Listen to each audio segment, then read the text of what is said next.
안녕하세요. 해주가 진행의 박진영입니다. 자, 무언가를 기다린다는 거는요, 생각보다 조금 더 힘들고 지루한 일인 것 같습니다. 그리고 그 기다리고 있는 무언가가 올지 안 올지 확실하게 모르는 거라면 그 기다림은 몇 배로 더 힘들어지기 마련인데요. 자, 요즘 가상화폐 시장을 보면요, 그동안 시장이 좋아지기를 힘들게 기다리셨던 분들 조금씩 기대감을 가질 수 있는 그런 시점이 아닌가라는 생각이 또 듭니다. 이럴 때일수록 조금 더 철저한 전략이 필요하겠죠. 저희 해주가와 함께 하시면서 이번 1시간 또 재미있는 이야기, 철저한 이야기 가져가 주시길 바랍니다. 자, 조금 더 해주가 똑똑하고 재밌게 즐기는 방법 안내해드리도록 하겠습니다. 바로 저희 홈페이지를 이용해 주시는 건데요. 참여 방법 화면으로 안내해드릴게요.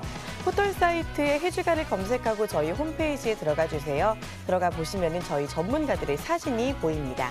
사진을 클릭하고 들어가시면요, 전문가의 이력이 쭉 나오고요. 그 아래에 보시면은 무료 채팅창 들어갈 수 있는 버튼이 있고요. 그 아래에 보시면 라이브 방송 들어갈 수 있는 버튼도 있습니다. 전문가와의 소통 원하시는 분들 이용해 주시면 되겠고요. 자, 그리고 홈페이지 화면 상단에 보시면 방송 다시 보기 버튼이 있습니다. 클릭하고 들어가시면요, 그동안 방송했던 해주가 VOD가 쭉 뜹니다. 강의 복습하시면 되겠습니다. 여러분을 위한 공간이니까요, 많이 들어오셔서 즐겨주시길 바랄게요. 자, 본격적으로 해주가 시작해 보도록 하겠습니다. 오늘 함께 하실 전문가 역시 최고의 전문가인데요. 어떤 분인지 화면으로 먼저 만나볼게요.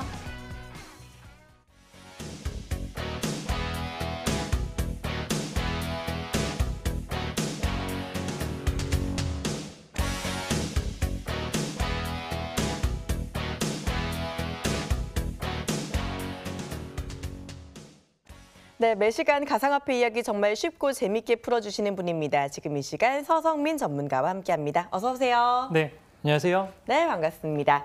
자, 매번 가상화폐 분야에 정말 최고의 강의해 주신다고 소문이 자자한데 네. 오늘도 많은 시간 기대해 보도록 하겠습니다. 오늘은 네, 어떤 이야기 준비하셨나요? 자, 오늘은 우리 시청자분들, 즉 투자자분들께서 가상화폐가 도대체 뭔지, 거기에 기반된 기술력이 뭔지에 대한 부분들을 잘 알고 투자를 하셔야 되기 때문에 그 기본적인 분석 첫 번째 시간으로 기술력을 알아보는 시간을 가지도록 하겠습니다. 네, 좋습니다. 가상화폐 분야의 펀더멘탈이다라고 볼 수 있는 기술력 분야에 대해서 알려주신다고 하니까요. 오늘도 1시간 귀 쫑긋 세우고 함께해 주시길 바랄게요. 자, 그리고 전문가와 함께하는 깜짝 퀴즈 시간 오늘도 준비가 되어 있습니다. 잠시 후 나가는 퀴즈에 대한 정답을 아시는 분은요, 전화번호 013-3366-8288번으로 문자 주세요. 정답 맞추신 분들 중에 딱 10분 선정해서 우리 서성민 전문가의 유료방송 3일 체험권을 선물로 드리도록 하겠습니다. 자, 바로 퀴즈 만나보도록 하겠습니다. 오늘은 어떤 퀴즈 준비하셨나요? 네, 오늘은 좀 쉬운 퀴즈를 준비했습니다. 네, 다음 중 비트코인의 블록 생성 주기는 자, 1번 10분, 2번 1000시간, 3번 1년. 네, 시간 생각해 보시면 쉬울 거라고 생각하고요. 네, 비트코인 블록 생성 주기가 오늘 퀴즈로 나왔네요. 정답 많은 분들 바로 아시면요, 보내주시고요. 혹시 조금 헷갈리신다 하시는 분들 저희가 중간중간 힌트 드릴 테니까 걱정하지 마시고 조금 더 저희와 함께해 주시길 바랄게요. 자, 잠시 후 저희는 본격적인 강의로 돌아오도록 하겠습니다. 채널 고정해 주세요.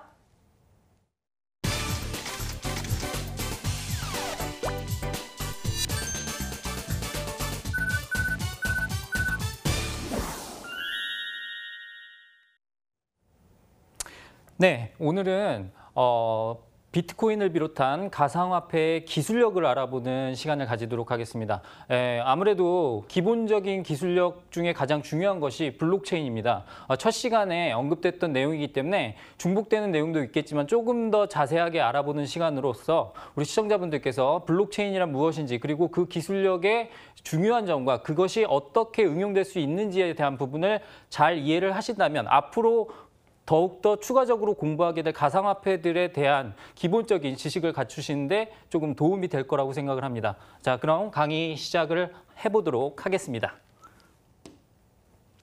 자, 일단 비트코인의 기본적인 분석입니다. 네, 첫 시간에 언급됐던 내용이기 때문에 간단히 짚고 넘어가도록 하겠습니다. 자, 우리가 비트코인의 기본적 분석에서 가장 중요한 기술력이라고 했죠. 그 두 가지 기술력은 첫 시간 퀴즈로도 나간 적이 있습니다. 자, 블록체인과 암호화다라고 말씀을 드렸고요. 이 블록체인이 무엇인지, 그리고 암호화가 무엇인지, 그리고 이 블록체인이 어떻게 쓰일 수 있는지에 대한 부분을 우리가 자세하게 배워보는 시간을 가지도록 하겠습니다. 자, 다음 화면 보시면서 추가적인 설명 드리도록 하겠습니다. 자, 비트코인의 본질에 대해서 설명을 드릴 텐데, 자, 이 그림을 잘 보시면요. 비트코인의 본질이라기보다는 블록체인의 본질이라고 이해를 하시는 게 훨씬 더 쉬울 것 같습니다. 자, 왼쪽의 그림과 오른쪽의 그림의 차이를 보실 수 있겠는데요. 조금 있다가 좀 더 자세하게 설명을 드릴 테지만, 자, 일단은 첫 번째로 그림을 보면서 간단하게 설명을 드리도록 하겠습니다. 자, 왼쪽은 중앙에 관리해주는 기관이 있는 거예요. 그래서 중앙에서 관리를 해주는 기관이 있다라고 생각을 하시면 되겠고요. 오른쪽의 그림은 그 중앙에서 관리를 해주는 기관이 존재하는 것이 아니라 모두가 그 정보에 대해서 나누는 공유 체계를 가지고 있다. 이렇게 생각을 하시면 될 것 같습니다. 그래서 우리가 생각을 했을 때 왼쪽 그림은 컴퓨터 한 대라고 생각을 하시면 되겠고요. 이 컴퓨터는 엄청나게 고성능을 가진 슈퍼컴퓨터다라고 생각을 하시면 됩니다. 자, 그리고 오른쪽 그림은요. 이 각각의 조그마한 개인들의 컴퓨터들이 이 컴퓨팅 파워를 나눠 가진다라고 생각을 하시면 될 것 같아요. 그래서 자, 우리가 이렇게 쉽게 설명을 해드리도록 하겠습니다. 자, 왼쪽의 그림에서는 슈퍼컴퓨터가 있어요. 자, 슈퍼컴퓨터가 있어서 얘가 모든 정보를 관리하기 때문에 엄청난 비용과 그리고 그다음에 관리 체계가 들어가게 돼 있습니다. 자, 그런데 이 관리 체계를 유지하는 데 너무 어려움이 많다 보니까 개인분들의 힘을 빌리는 거예요. 그래서 수많은 개인들에게 컴퓨터를 빌려달라는 요청을 합니다. 자, 그런데 생각을 해보세요. 여러분들의 컴퓨터를 제가 빌려서 쓰겠습니다라고 얘기를 했을 때 누가 선뜻 빌려주겠습니까? 그냥 빌려주면 안 되겠죠. 어떻게 하면? 자, 빌려주시면 제가 보상을 드리겠습니다. 이렇게 제시된 것이, 이 보상으로서 제시된 것이 비트코인이다라고 말씀을 드렸고요. 자, 이러한 보상 체계 때문에 가능한 것이 이런 분산 컴퓨팅 시스템이다. 이렇게 일단은 정리를 해드리고 다음 화면에서 추가적인 설명을 드리도록 하겠습니다. 자, 블록체인과 기존 방식의 차이에 대한 부분이니까 자, 이 부분은 우리 시청자분들께서 조금 더 가까이 오셔서 잘 들으셔야 될 것 같아요. 되게 중요한 부분이고요. 자, 이 부분이 근간이 돼서 모든 가상화폐들이 탄생하게 된 배경이 되다 보니까 기본적인 개념부터 확실하게 이해하시고 넘어가시길 바라겠습니다. 자, 비교해 보도록 하겠습니다. 자, 기존의 방식인데요. 자, 기존의 방식은 관리 체계가 중앙화되어 있습니다. 이 중앙화되어 있다는 건 누군가가 중간에서 딱 관리를 해준다는 얘기예요. 우리가 금융시장을 예를 들면 달러화를 예를 들겠습니다. 달러화 같은 경우에는 중앙에 미국 중앙은행이 관리를 하게 돼 있죠. 그렇기 때문에 달러의 발행과 모든 부분에 대한 통제를 중앙에서 직접 하기 때문에 개인들은 거기에 대해서 어떤 불만을 가지거나 이렇게 할 수가 없다라는 사실 일단 기억하시면 좋을 것 같고요. 그런 부분에서 봤을 때 약간은 아웃사이더 성격에서 나온 것이 블록체인이다라고 말씀을 드릴 수가 있겠는데, 자, 이것의 핵심은 탈중앙화죠. 중앙에서 벗어났다는 거예요. 자, 얘는 통제를 벗어났다는 얘기도 되지만 모든 시스템에 대해서 누구 하나가 관리하는 것은 못 믿겠다. 우리가 직접 하겠다라는 그러한 개념에서 출발을 했다. 이렇게 생각을 하시면 되겠습니다. 자, 그렇다면 이 탈중앙에서 중요한 것은 이것이겠죠. 자, 이렇게 연결되어 있는 모든 사람들 간의 서로 간의 신뢰가 중요합니다. 그래서 이 신뢰를 구축해주는 시스템이 필요한데 그것을 합의 알고리즘이다라고 설명을 드린 적이 있고요. 이 방식은 예전에 설명드렸던 POW, POS 방식이 있다라고 설명을 드린 적이 있습니다. 이 부분에 대해서는 나중에 다시 한번 짚고 넘어가도록 하겠습니다. 자, 그 다음에 데이터 관리 부분에 대한 얘기를 드리도록 하겠습니다. 기존의 방식에서는 중앙 서버에서 관리를 합니다. 아까 말씀드렸죠. 중앙의 슈퍼컴퓨터에서 관리를 하기 때문에 그 컴퓨터는 매우 커야 되고요. 그리고 용량도 엄청나게 커야 됩니다. 자, 상당히 유지 비용이 많이 든다라고 말씀을 드릴 수가 있겠고요. 자, 블록체인에서는 이것을 다 나눠서 관리를 한다라고 말씀드렸어요. 그래서 분산 컴퓨팅을 통해서 저러한 중앙 서버의 관리에 제한을 푸는 역할을 해준다라고 말씀을 드렸고요. 거기에서는 일종의 보상 시스템이 들어가야만 참여자들이 자발적으로 참여할 수 있는 동인이 된다라는 부분을 말씀을 드렸습니다. 자, 그 다음에 기존의 방식에서는 컴퓨터를 물론 한 대라고 할 수는 없겠습니다만 중앙 서버 한 대라고 생각을 하겠습니다. 그리고 블록체인에서는 참여하는 컴퓨터들이 모두가 하나의 노드 역할을 하게 돼 있고요. 이 컴퓨터는 무수히 많다. 분산 컴퓨팅 시스템이다. 이렇게 정리를 해드리도록 하겠습니다. 자, 그렇다면 해킹에 대한 부분을 살펴볼 텐데요. 이 부분이 가장 중요한 핵심이 될 수가 있겠습니다. 자, 예를 들어서 설명을 해드릴게요. 컴퓨터가 있든지 없든지 간에 누군가가 한 대의 컴퓨터에서 모든 데이터를 저장하고 기록하는 시스템을 갖추고 있다고 생각을 해봅시다. 자, 이 컴퓨터의 성능이 얼마나 좋은지는 모르겠지만 이것보다 더 좋은 컴퓨터가 나와서 이 컴퓨터를 해킹한다고 생각을 해보세요. 그러면 이 컴퓨터 한 대가 공격을 당하게 되면 저 모든 장부는 사라지게 돼 있습니다. 자,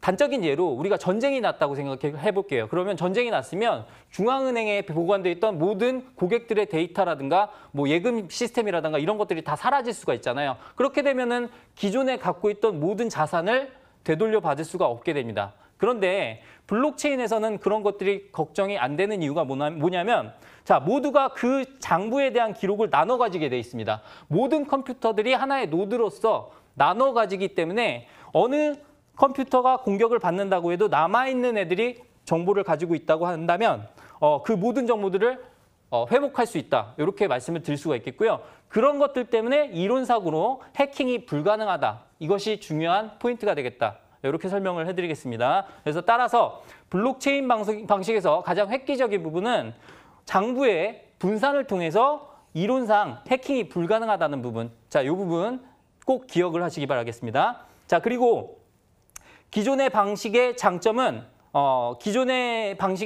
뭐냐면 관리가 잘 된다는 장점이 있겠죠. 자, 그렇다면 블록체인의 장점은 뭘까요?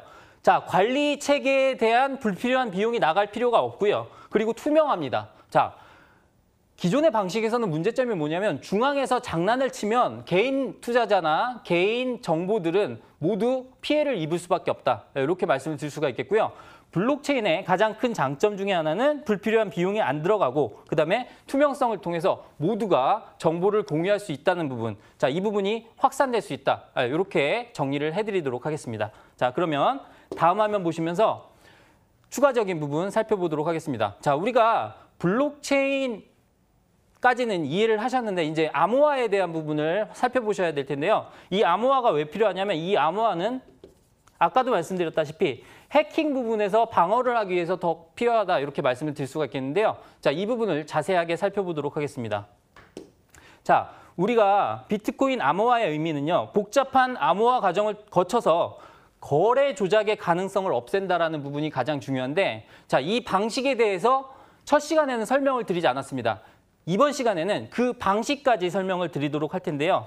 잘 들어보시기 바라겠습니다. 자, 해시 함수라는 애가 나오는데 자, 얘가 뭐냐면 자, 쉽게 설명을 드리도록 할게요. 이 해시 함수를 통해서 암호화 과정을 거칩니다. 암호화 과정을 거치는데 이것 때문에 해킹이 불가능하다. 자, 이 부분을 우리 시청자분들께서 조금 어려워하시는 부분이 있는데 자세하게 한번 살펴보도록 하겠습니다. 자, 우리가 안녕하세요와 안녕하세요를 딱 글자로 봤을 때는 두 개가 얼핏 보면 비슷해 보입니다. 근데 얘를 해시 함수로 바꾸면 어떤 일종의 암호처럼 이렇게 복잡한 코드가 나오게 됐습니다. 근데 한 글자만 달라져도 이 모든 코드가 완전히 싹 바뀌게 되는 그러한 구조를 가진 것을 해시 함수라고 하고요. 이 함수의 장점을 설명드리면 원본이 뭐든지 간에 얘가 동일하다면 원본은 무조건 같습니다. 얘가 동일하지 않다면 원본은 무조건 다릅니다. 자, 우리 암호화의 중요한 부분은요.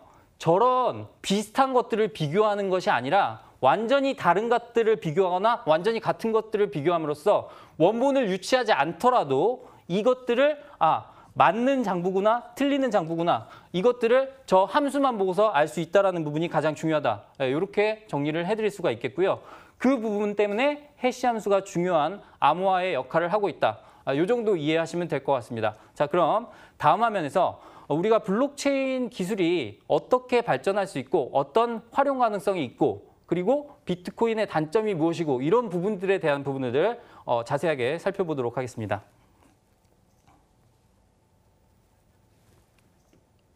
자, 블록의 연결 방식을 살펴볼 텐데요. 우리가 아까 시청자 퀴즈가 나갔었죠. 블록의 생성 주기에 대한 부분에 힌트가 여기 들어있으니까 잘 집중해 주시기 바랄게요. 자, 블록의 생성 과정에 대해서 설명을 드리도록 하겠습니다. 자, 우리가 블록체인은 블록 하나하나가 생성이 돼서 연결이 되는 과정이라고 말씀을 드렸죠. 자, 이 블록은요, 10분간의 거래를 모두 모아서 10분 간격으로 하나씩 생깁니다. 10분 간격으로 생긴다고 말씀을 드렸어요. 이 기간이 길다고 생각을 해보세요. 자, 이 10분 안에 모든 거래가 이루어져야 됩니다. 자, 생각을 해봅시다. 우리가 비트코인으로 결제를 해야 되는데 비트코인을 전자지갑에서 송금하는 시간을 생각해 볼게요. 만약에 블록의 생성 주기가 만약에 1000시간이다 이렇게 따지면 내가 뭔가를 구입하고 나서요. 전송을 하고 나서 그 가게에서 1000시간을 기다려야 되는 거예요. 결제될 때까지. 말이 안 되겠죠. 그렇기 때문에 블록의 생성 주기는 짧으면 짧을수록 좋다. 자, 비트코인은 10분의 블록 생성 주기를 가지고 있다. 이렇게 생각을 하시면 되겠고요. 자, 그러면은 자, 모든 블록들은 이렇게 10분 동안 생성이 돼서 사슬처럼 연결이 되게 돼 있습니다. 첫 번째 거래 내역, 첫 번째와 두 번째 거래 내역, 첫 번째와 두 번째, 세 번째 거래 내역이 모두가 사슬로 연결이 돼서 이 블록체인 자체를 모든 컴퓨터가 공유하기 때문에 얘는 거꾸로 해킹이 불가능하다. 이렇게 정리를 해드리도록 하겠습니다. 여기까지 보시면 이 정도가 블록체인의 핵심이고 암호화 때문에 해킹이 불가능하구나. 여기까지 우리 시청자분들께서 조금은 이해하실 수 있을 거라고 생각을 하고요. 다음 화면에서 추가적인 부분을 살펴보도록 하겠습니다. 자, 우리가 비트코인의 생성 주기에 대해서 살펴보셨습니다. 자, 비트코인의 생성 주기는 어떻게 된다고 했죠? 블록 생성 주기가 10분 동안 1메가바이트가 생성이 됩니다. 자, 1메가바이트가 상당히 작다면 작은 사이즈이기 때문에 이 안에 모든 거래를 담기가 힘든 경우가 많습니다. 그렇기 때문에 어떤 문제점이 발생하느냐? 자, 트랜잭션 과부하. 자, 트랜잭션이라는 것은 쉽게 말해서 처리 속도입니다.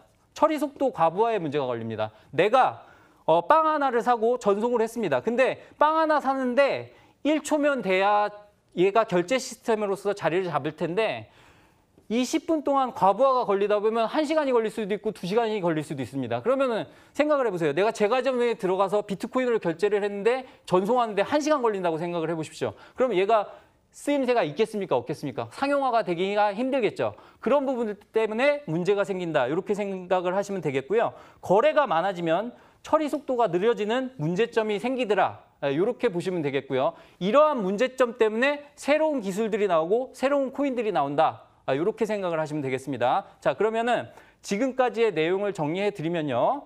자, 비트코인은 블록체인과 암호화를 결합해서 블록을 생성하는 과정이다라고 생각을 하시면 되겠고요. 거기에 대한 보상이다라고 생각을 하시면 됩니다. 자, 그리고 비트코인은 10분마다 1메가바이트의 블록이 생성된다. 그러다 보니까 어떤 문제점이 발생한다? 트랜잭션 과부하의 문제가 생기더라. 왜? 1메가바이트는 너무 작습니다. 그렇기 때문에 거래가 많아지면 처리 속도가 어떻게 된다? 느려진다. 이런 문제점이 있더라. 느려지면 어떤 문제가 있다? 송금이나 결제하는데 시간이 너무 오래 걸리다 보니까 기다리는 시간이 많아진다. 이 부분은 불편한 점으로 자리매김했다. 이렇게 이해를 하시면 되겠고요. 자, 그러면 추가적인 부분 살펴보도록 하겠습니다. 자, 이 문제점을 해결하기 위한 노력들이 있었죠. 이 노력에 대해서 한번 살펴보도록 하겠습니다. 지난 시간에 시청자 퀴즈를 통해서 시청자 질문을 통해서 알아봤던 부분인데요. 자, 업그레이드가 필요하다라는 부분을 알아봤어요. 그래서 우리가 업그레이드 방식으로 하드 포크가 있고 소프트 포크가 있다라고 말씀을 드렸는데 이 소프트 포크 자체는 완전한 탈바꿈은 아니라고 말씀을 드렸습니다. 그래서 이전 버전하고 호환되는 것을 소프트 포크라고 말씀드렸고요. 이전 블록을 완전히 지워버리고 새로운 블록이 생성되는 과정을 하드 포크라고 말씀을 드렸습니다. 자, 비트코인은 소프트 포크 방식으로는 세그윗이 있고요. 세그윗이라는 것은 세그리게이티드 위트니스라고 해가지고 우리가 분리 증명 방식이라고 해가지고요. 이건 어떤 방식이냐면 전자서명만 따로 떼어가지고 보관하는 방식입니다. 전자서명 자체가 1메가바이트에서 한 70%를 차지하다 보니까 얘를 빼다 보면은 이만큼 용량이 절약되는 측면이 있어요. 그래서 그런 부분들을 참고하셔서 세그윗이 있다. 이 정도까지만 알아두시면 될 것 같고요. 하드포크 같은 경우에는 비트코인의 블록 사이즈를 1메가바이트에서 8메가바이트로 아예 조정을 해버리는 그러한 과정을 거쳤다라고 생각을 하시면 될 것 같아요. 그렇게 해서 생겨난 것이 비트코인 캐시고요. 따라서 비트코인 캐시는 생성 주기가 조금 짧다 보니까 조금 더 가격이 싼 부분이 있죠. 네, 그런 부분들을 고려하시면 되겠다. 네, 이렇게 설명을 해드리도록 하겠습니다. 자, 그럼 다음 화면 보시면서 설명을 드리도록 할게요. 자, 그렇다면 이제 가상화폐 탄생에 대한 부분인데요. 자, 여기까지는 우리가 오로지 금융 시스템에서 결제와 지불 수단으로서의 비트코인을 살펴봤습니다. 자, 그런데요. 블록체인이라는 기술은 이런 금융 시스템에만 쓰이는 게 아니라 무한한 활용 가능성을 지니고 있더라라는 게 나중에 밝혀졌죠. 그래서 자, 이러한 부분들에 대해서 설명을 해드리도록 하겠습니다. 가장 중요한 부분이라고 말씀을 드릴 수가 있겠고요.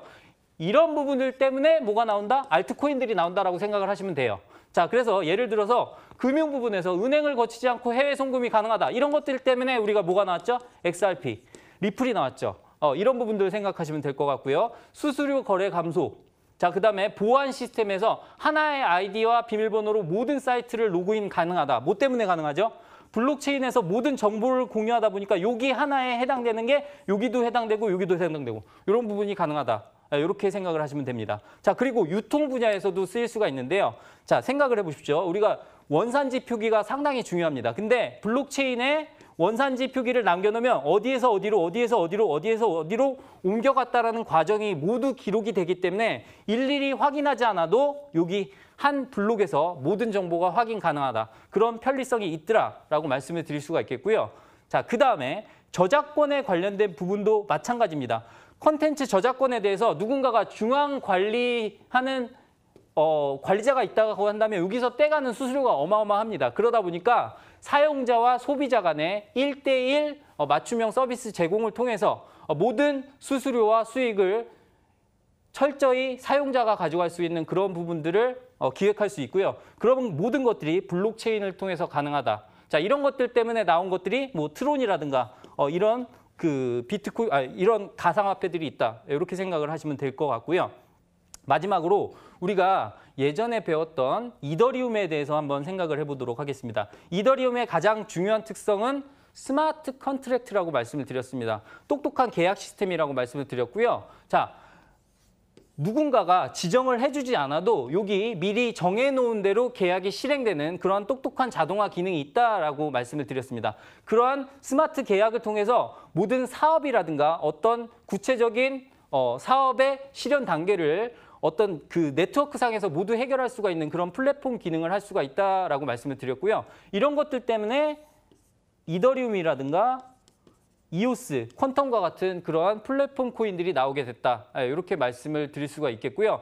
이 모든 것들이 다 어떤 기술 때문에 나왔죠? 블록체인이라는 기술 때문에 나오게 되었다. 블록체인이라는 기술 덕분에 모든 가상화폐들이 탄생하게 된 계기가 되었다. 이렇게 말씀을 드릴 수가 있겠습니다. 자, 그럼 마지막으로 한번 블록체인 시장 규모에 대해서 한번 살펴보도록 할 텐데요. 자, 우리가 새로운 기술을 가진 가상화폐들이 왜 계속 탄생을 하느냐 생각을 해봤더니 블록체인 시장 규모가 그만큼 커지고 있기 때문이다라는 결론을 얻을 수가 있었습니다. 자, 보시면 아시겠지만 2016년도에는 블록체인이라는 개념 자체가 뚜렷하지 않았죠. 저 때는 무조건 그냥 비트코인밖에 해당이 안 됐는데 이제는 시장이 마구 커지면서 지금은 2021년도에는 거의 100억 달러 규모의 시장이 형성이 될 거다라는 예측이 나오는 만큼 블록체인 시장은 상당히 미래에 지금의 인터넷과 같은 아주 큰 시장이 될 것으로 예상이 되는 부분이 있고요. 그렇기 때문에 이러한 시장에서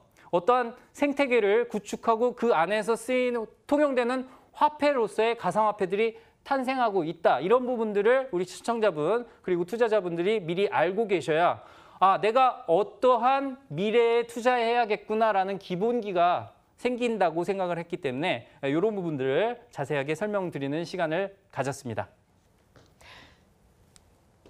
네, 이렇게 전문적인 내용들도 우리 서성민 전문가와 함께하니까 그렇게 어렵지 않게 이해할 수 있었던 것 같습니다. 기본이 탄탄해야 매매도 수월하니까요. 오늘 강의 꼭 기억해 주시길 바랄게요.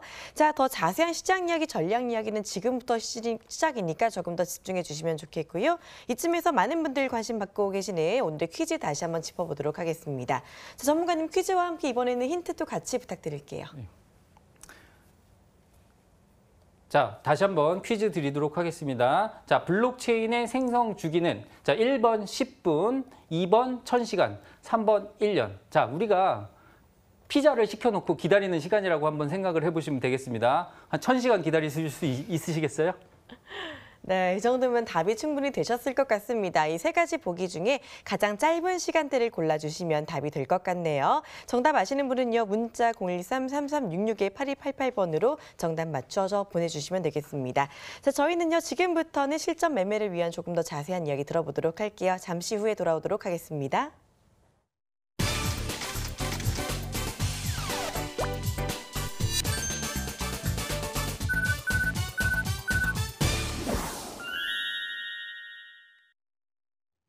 네, 이제 오늘 시장 동향 알아보도록 하겠습니다. 자, 요즘 코인 투자하시는 분들 기대감 조금씩 키워가실 수 있지 않을까 싶은 생각이 또 드는데요.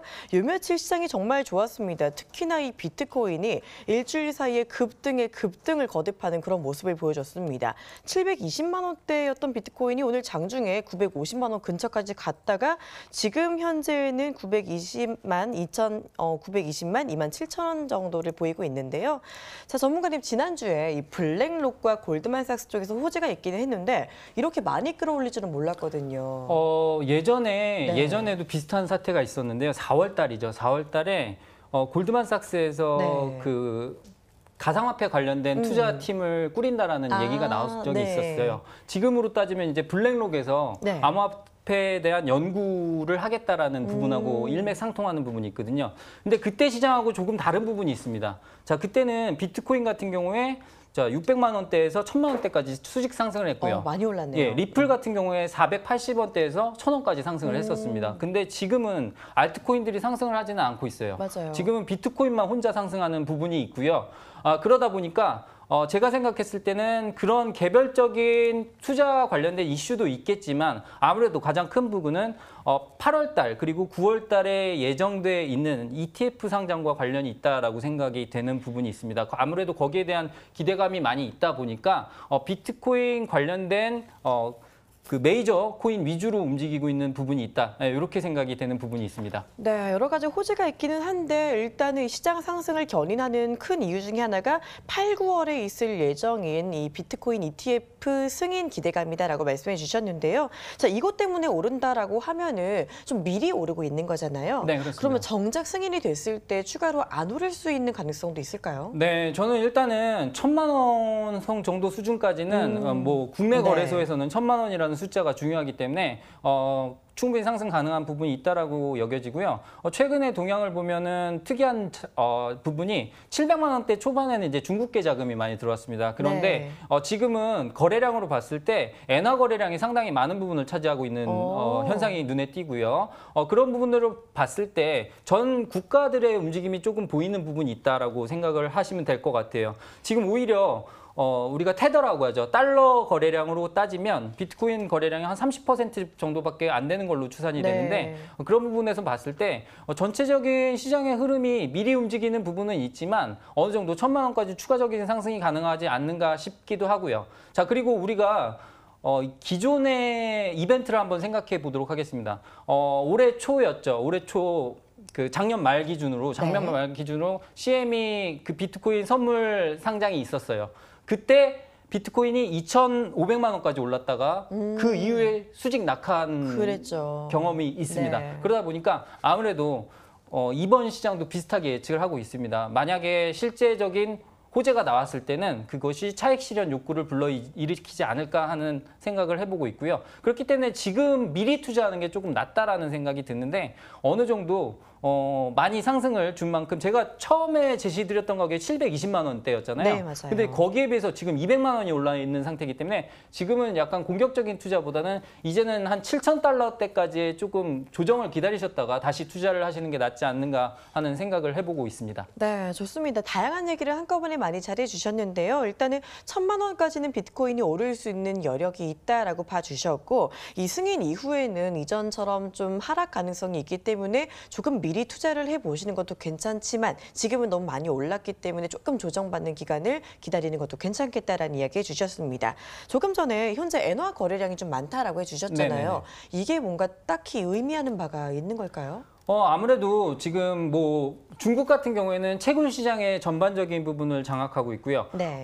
일본 같은 경우에는 예전에 아시겠지만 우리나라보다는 조금 더 일찍 비트코인 열풍이 불었던 나라인 만큼 우리나라에서도 어느 정도 원화 거래량이 이제 폭증할 때가 되지 않았나 하는 생각을 하게 하는 그러한 히스토리인 것 같아요. 처음에 중국이 움직이고 그다음에 일본이 움직이고 그다음에는 뭐 한국 시장에서 원화 거래량이 폭증하지 않을까 하는 생각을 한번 해보고 있습니다. 네, 좋습니다. 자, 그리고 비트코인이 좀 급등한 건 반갑지만요. 사실 너무 급하게 또 올랐기 때문에 많은 분들이 그 몇 달 동안 고생 많이 하셨잖아요. 네, 그렇습니다. 그렇기 때문에 이게 또 언제 떨어질지 모른다라는 불안감을 가지고 계신 것 같은데 그렇다면 만약에 말씀해 주신 대로 9월 달까지 뭔가 승인 기대감이 간다 하면은 그때까지 조금 더 계속 상승 추세는 이어갈 수 있을 거라고 보시는 건가요?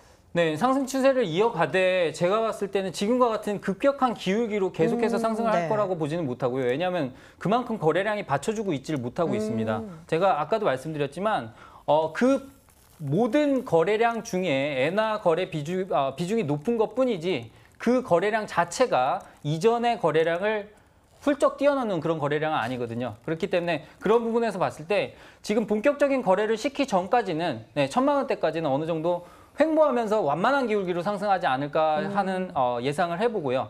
지금 현재 구간에서 봤을 때는 조금 공격적으로 아까도 말씀드렸지만 공격적으로 접근하기는 조금 힘든 자리다. 이렇게 말씀을 드릴 수가 있겠습니다. 네, 맞습니다. 이만큼 급등을 하기보다는 조금 앞으로는 살짝 완만하게 상승하지 않을까라는 예측해 주셨으니까요. 이 부분 참고하시면서 시장 봐주시면 좋을 것 같습니다. 자, 비트코인이 이렇게 급하게 올랐는데 말씀해 주신 대로 이 알트코인이 잘 많이 안 갔잖아요. 네, 그렇습니다. 이 알트코인은 이제 좀 앞으로 갈 건지 아니면은 지금 이렇게 계속 횡보하면서 좀 천천히 갈 건지 이것도 좀 궁금하거든요. 사실 예전과 같은 시장 상황으로 본다면 비트코인을 따라가는 것이 알트코인들의 움직임이었습니다. 맞아요. 근데 지금은 이렇게 생각을 하시면 될 것 같아요. 자, 우리가 이미 코인에 투자된 자금들이 있잖아요. 그런데 이 코인에 투자된 자금이 한정적입니다. 그러다 보니까 비트코인이 가장 좋아 보이는데 비트코인을 사고 싶으니까 나머지 알트코인을 파는 수밖에 없어요. 네, 그렇게 생각을 하시면 될 것 같습니다. 나는 이미 1,000만 원이 들어가 있으면 1,000만 원밖에 투자를 못 하는 거잖아요. 그쵸? 그럼 비트코인을 사고 싶으면 알트코인을 팔아서 사는 수밖에 없단 말이죠. 추가적으로 여기에 돈을 집어넣기에는 이제 시장이 조금 너무도 위험한 시장이 돼 있고요. 그런 부분들이 있다 보니까 기존의 학습 효과에 의해서 차라리 이거 팔아서 이거 사자 이런 심리가 반영됐다. 저는 그렇게 생각을 합니다. 그렇게 들으니까 명확하게 이해가 됩니다. 일단 알트코인을 팔고 비트코인을 사는 흐름이 나와서 알트가 그렇게 많이 가지 못한다라고 말씀해 주셨는데 그럼에도 불구하고 하락하지는 않고 있잖아요. 네, 그렇습니다. 나쁘지 않다고 볼 수 네, 있겠네요. 그렇습니다. 좋습니다. 자, 그리고 또 업비트 거래소 기준으로 어제 오늘 못 보던 코인들이 거래량 상위에 랭킹이 많이 되어 있습니다. 네. 자, 특히 오늘 거래량이 가장 많은 게 에드 토큰인데 이 코인 왜 이렇게 인기가 많나요? 자, 에드 토큰은 그 원래 바이낸스에 상장된 코인이었어요. 근데 우리나라에 새롭게 상장됐고요. 17원에 상장을 했는데 순식간에 90원까지 갔습니다. 무려 600%의 상승률을 보여주는 코인인데요. 일단은 코인 내용으로 봤을 때 기술력이 그렇게 좋지 않아요. 그래서 에드 토큰 같은 경우에는 무슨 그 광고에 쓰이는 토큰이라고 생각을 하시면 될 것 같습니다. 광고 플랫폼에 쓰이는 토큰이기 때문에 아무래도 수익성 측면에서 그렇게 나올 수익 모델이 정확하게 마련이 되지 않았습니다. 기술력보다는 그냥 쓰임새가. 네, 그래서 일단 에드 토큰 같은 경우에는 그냥 그 약간 비트코인 초기의 열풍과 같은 그러한 그 저가 코인에 대한 그 뭐라고 해야 되죠? 단기적 조금, 관심. 열풍 현상이라고 보시면 될 것 같고요. 이런 코인들은 지금 접근하시기엔 상당히 위험하다라고 설명을 드릴 수가 있겠고 거래 대금이 어마어마합니다. 지금 357억 7억대의 거래량이 일어나고 있는 만큼 거의 시총과 맞먹는 그런 거래량이 있는 만큼 조금 주의하셔야겠다라고 말씀을 드릴 수가 있겠고요. 자, 에드 토큰의 차트를 보시면서 설명을 드리도록 할 텐데요. 일단 두 개밖에 없네요. 봉을 보시면 아시겠지만 여기 17원에서 시작을 해가지고 90원대까지 올랐던 코인입니다. 그러다 보니까 이 90원대에 사신 분들은 지금 벌써 엄청나게 조금 손실을 보고 계시겠죠. 물론 17원대에 사신 분들이 계신다고 한다면 충분히 수익을 내셨겠지만 그런 분들은 많지 않을 거라고 생각을 하고 있고요. 그리고 또 나온 코인들이 뭐 베이직 어텐션 토큰, 이름 멋집니다. 베이직 어텐션 토큰. 에드엑스, 에드엑스도 마찬가지로 에드가 들어갔잖아요. 비슷한 에드인가 보네요. 광고 관련된 코인이고요. 베이직 어텐션 토큰도 광고 관련된 코인입니다. 그러다 보니까 이 두 코인은 지금 아주 그 초기 금액 대비해서 상당히 많이 빠져 있는 모습을 보실 수가 있는데 특히나 에드엑스 같은 경우에는 1,100원대까지 올라갔다 지금 550원이에요. 벌써 반토막이 나 있는 만큼 이런 코인들은 정말 유의하셔서 접근을 하셔야 된다. 이렇게 말씀을 드릴 수가 있겠습니다. 네, 좋습니다. 지금 에드 토큰을 비롯해서 두 가지 더 상장된 이런 코인들이 상당히 변동성을 많이 보이고 있기 때문에 일단은 좀 주의해서 접근하자라고 말씀을 해주셨습니다. 자, 사실 주식도요. 이 신규 상장주는 좀 조심해서 접근하는 게 맞잖아요. 네. 이 세 가지 코인을 비롯해서 앞으로 또 새로 상장될 코인들이 많이 나타날 수 있는데 이럴 경우는 좀 어떤 점을 주의하는 게 좋을까요? 자, 제가 그 한 가지 힌트를 드리도록 하겠습니다. 네. 자, 우리가 해외에 거래된 코인이 있잖아요. 해외에 거래되는 코인이 국내 시장에 상장을 한다라고 했을 때 투자 방법이 하나 있습니다. 뭐냐면 해외 거래소에 가입을 해서 그 코인을 빼와서 국내 거래소에 상장되자마자 파는 거예요. 그런 방법이 있으면 되자마자. 시세 차익을 충분히 얻으실 수가 있는데 아무래도 그 보내고 하는 과정이 상당히 복잡하기 때문에 미리 공부를 해두셔야 될 것 같고요. 그런 접근법 말고는 신규 상장 코인은 웬만하면 건드리시지 않는 게 좋습니다. 예전에 미쓰릴이라고 있었거든요. 미쓰릴 같은 경우에 초기에 상장됐을 때 25,000원까지 갔다가 그날 종가가 500원으로 끝났어요. 25,000원짜리가 50분의 1 토막이 끝나서 5,000원도 끝났습니다. 아니고 500원으로요. 그렇기 때문에 그런 부분들 주의하셔야 될 것 같고요. 이유를 하나 말씀드리자면 자, 우리가 주식도 마찬가지입니다. 신규 상장했을 때는 그때가 가장 시장에 관심을 가장 많이 받을 때예요. 네. 그렇기 때문에 내가 관심을 가졌을 때는 이미 조금 늦었다. 이렇게 생각을 하시면 될 것 같습니다. 주식이든 가상화폐든 가장 좋은 시기에 상장을 하기 때문에 그 순간에는 고평가돼 있을 수밖에 없습니다. 그렇기 때문에 신규 상장된 주식이라든가 가상화폐 같은 경우는 어느 정도 관심권에서 조금 제외를 하신다거나 아니면 아까 말씀드렸던 해외 거래소와 우리나라 거래소의 가격 차이를 이용한 그러한 재정거래 비슷한 그런 투자법을 활용하시는 게 좋을 것 같습니다. 네, 모쪼록 신규 상장 코인은 개인이 접근하기 좀 어려운 종목일 것 같습니다. 이런 것들 접근 주의해 주시길 바랄게요. 자, 이번에는요, 가상화폐 궁금증 해결해보는 시간 가져가 보도록 하겠습니다. 자, 어떤 질문 들어와 있는지 화면으로 만나볼게요. 최근 거래소에서 BTC 마켓을 오픈했다는 이야기를 많이 들었는데요. BTC 마켓이 정확히 뭔가요? 네, 원화 마켓, BTC 마켓 이런 이야기들이 좀 종종 나오고 있는데 어떤 건지 자세히 설명 부탁드릴게요.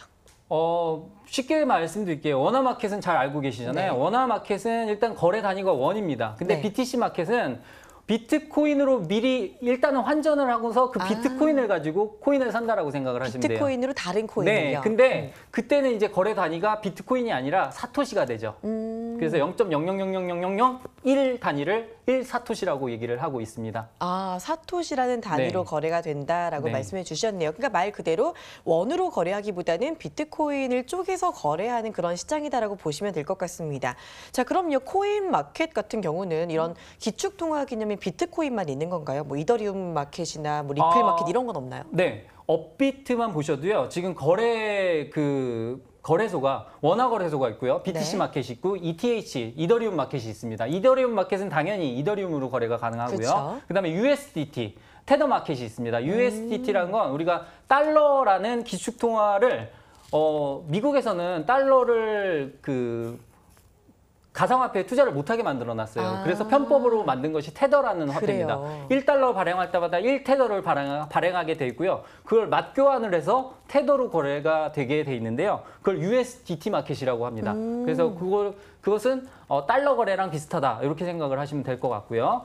그런 마켓들이 있다. 이렇게 정리를 해드리도록 하겠습니다. 그러면요, 이렇게 테더나 뭐 USDT 마켓이나 뭐 이런 비트코인 마켓 같은 게 있는데 그런 걸로 이용하는 거랑 원화 마켓을 이용하는 거랑 차이가 좀 있나요?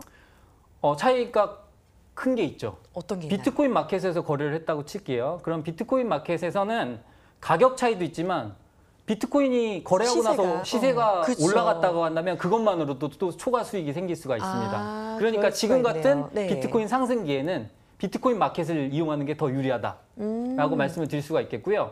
업비트 거래소를 딱 보면 네. 원화 거래 마켓하고 BTC 마켓을 비교해 보면요. 원화 거래에서는 몇 가지 거래되는 종목이 없어요. 근데 BTC 마켓에서는 상당히 종목이 3배, 4배 종류가 많게 많군요. 있습니다. 그래서 그런 것들 확인하시면 어느 시장을 활용하실지 조금 감이 잡히실 거라고 생각을 하고요. 다만 이제 이용하시는데 좀 불편한 점은 당연히 있습니다. 원화만으로 거래할 때랑 네. BTC로 거래할 때랑은 아무래도 그만큼 편의성의 차이는 네, 있겠죠. 번거로울 수 있으니까. 네. 그러면 수수료도 들어가나요? 네, 맞습니다. 그러니까 수수료, 환전에도 네. 수수료가 들어가는 만큼 일단은 비트코인을 사는데 또 수수료가 들어가잖아요. 네, 그리고 그쵸. 나서 그걸로 또 사는데 수수료가 바꾸는데, 들어가다 보니까 그런 부분들을 고려하셔야 된다. 이렇게 정리를 해드리도록 하겠습니다. 네, 좋습니다. 이 정도면 BTC 마켓에 대한 모든 것을 좀 알아봤다라고 해도 과언이 아닐 것 같습니다. 참고 잘 해주시고요. 다음 질문도 바로 만나볼게요. 블록체인 기술은 해킹이 불가능한 것이 장점이라고 하던데요. 그럼 도대체 거래소 해킹 사건은 왜 발생하는지 궁금합니다. 맞습니다. 이거 헷갈리시는 분들 정말 많으실 것 같은데요. 해킹이 안 되는 게 장점인데 왜 자꾸 해킹이 되느냐라고 하시는 분들 많으시죠. 네, 제일 많이 받았던 질문 중에 네. 하나고요. 아니, 블록체인이 그러니까요. 해킹이 안 된다며. 근데 왜 해킹이 되는 건데 이렇게 말씀을 하시는 분들이 많더라고요. 근데 네. 제가 제가 말씀을 제대로 드리도록 하겠습니다. 이거는 거래소 자체의 지갑이 해킹이 당하는 거고요. 개인 정보가 유출이 된다라고 생각을 하시면 될 것 같아요. 네. 실제로 빗성 같은 경우에는요. 지금 그 취업을 위장해서 이력서를 보내놓고 그걸로 해커가 그 직원의 컴퓨터에 그래요? 접속을 해가지고 해킹을 한 것으로 밝혀져 있습니다. 여러 그런 가지 부분들 이유들이 있네요. 때문에 네. 해킹이 있는 것이지 블록체인 기술 자체의 해킹은 일어날 수가 없는 게 맞습니다. 네, 좋습니다. 명쾌한 답변까지 잘 들었습니다. 조금 더 궁금한 게 많으신 분들은요. 지금 바로 또 퀴즈 참여해 주시는 것도 좋겠습니다. 퀴즈 한 번 더 안내해 드릴게요. 퀴즈 주시죠. 자, 비트코인의 블록 생성 주기는 1번 10분, 2번 1000시간, 3번 1년. 네, 짧을수록 좋다고 말씀드렸습니다. 네, 퀴즈 지금 바로 많이 보내주시길 바랍니다. 저희는 잠시 후에 다시 돌아올게요.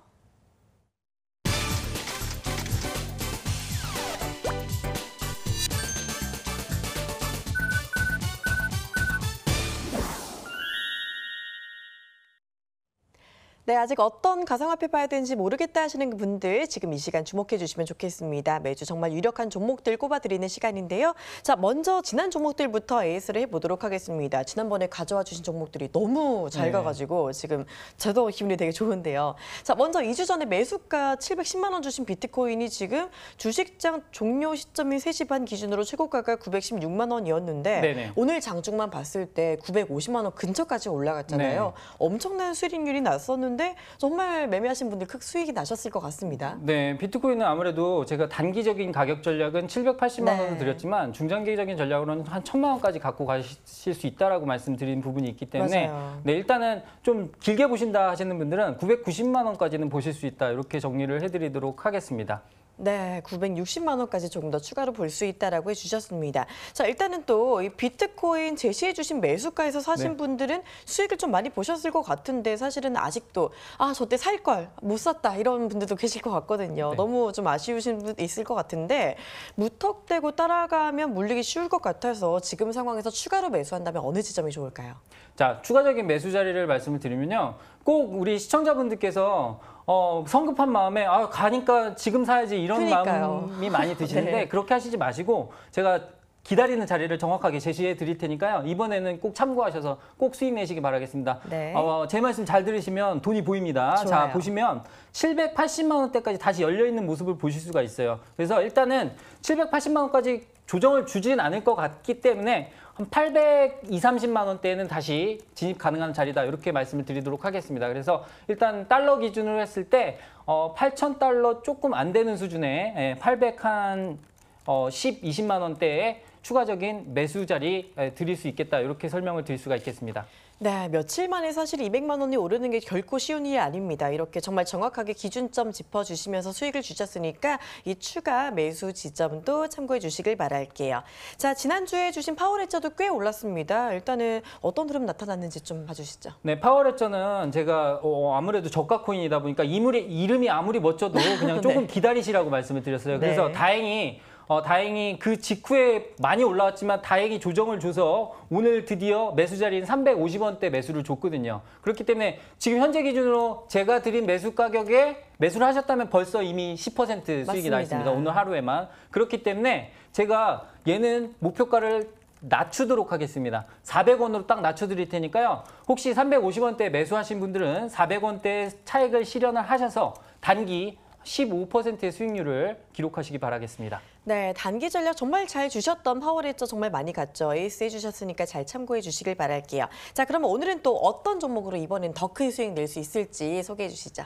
네, 제가 아무래도 지금은 이제 메이저 코인들이 갈 때라고 말씀을 드렸습니다. 근데 네. 메이저 코인 중에 가장 저평가받고 있다고 생각되는 이오스에 대해서 설명을 드리도록 할 텐데요.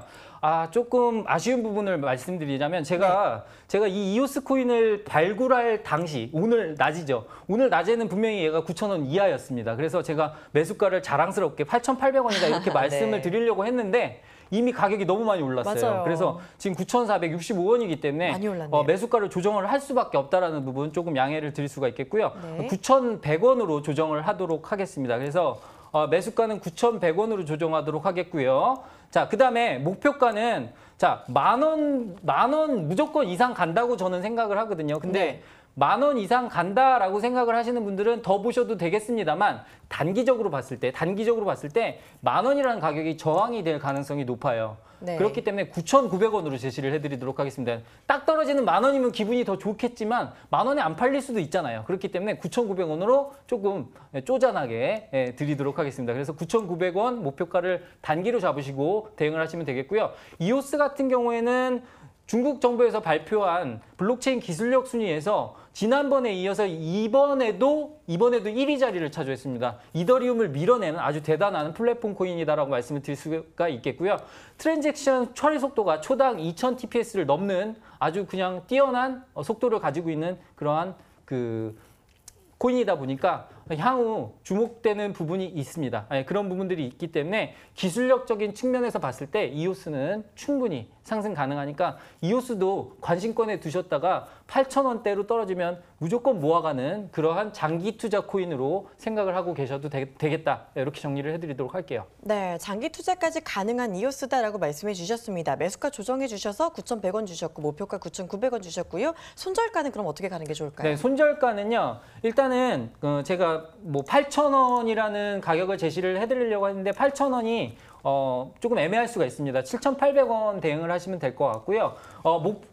목표가를 조금 길게 잡으시는 분들은 손절보다는 그 자리에 분할 매수를 추가적으로 들어가시는 그런 전략도 괜찮을 거라고 생각을 하고 있습니다. 네, 좋습니다. 이번 주 실전 종목 이오스 지난주 못지않은 좋은 흐름 조금 더 기대해 보도록 하겠습니다. 저희는 잠시 후에 돌아오도록 하겠습니다.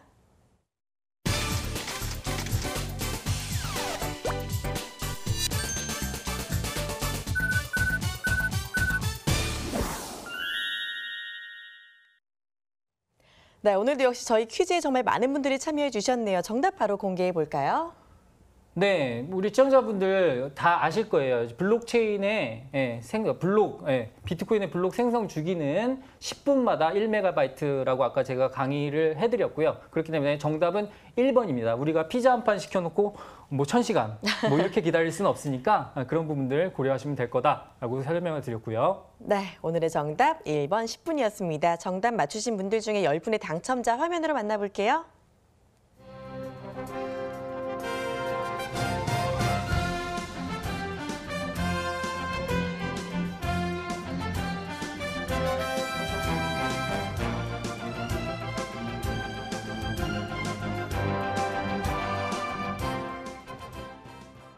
네, 당첨되신 10분 축하드립니다. 자, 그리고 방송 끝난 이후에도 조금 더 소통 원하시는 분들은요. 저희 해주가 홈페이지에 들어와 주시면 됩니다. 참여 방법 안내해 드릴게요.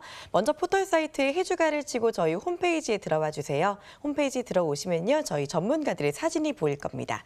사진을 클릭하고 들어오시면 전문가의 이력이 쭉 나오는데요. 그 아래에 보시면은 무료 채팅창 들어올 수 있는 버튼이 있고요. 그 아래에 보시면 라이브 방송 들어올 수 있는 버튼도 있습니다. 소통 원하시는 분들 이용해 주시면 되겠습니다. 자, 그리고 홈페이지 상단 보시면요. 다시 보기 버튼이 있습니다. 클릭하고 들어오시면요. 그동안 방송했던 VOD 쭉 뜨니까요. 강의 복습해 주시면 좋겠습니다. 많이 들어오셔서 즐겨주시길 바랄게요. 네, 오늘 해주가 함께해 주신 서성민 전문가와는 여기서 인사 나누겠습니다. 오늘 고맙습니다. 네, 고맙습니다. 네, 상승 흐름을 보이고 있는 가상화폐 시장 이야기 오늘도 잘 들어봤습니다. 내일은요, 다시 해외 선물 이야기로 돌아올 텐데요. 해외 선물로 돈 버는 방법 궁금하신 분들은요. 내일 밤 11시에도 저희와 함께해 주시면 좋겠습니다. 자, 저희는 오늘은 여기서 인사드리도록 하겠습니다. 시청해 주신 여러분 대단히 고맙습니다.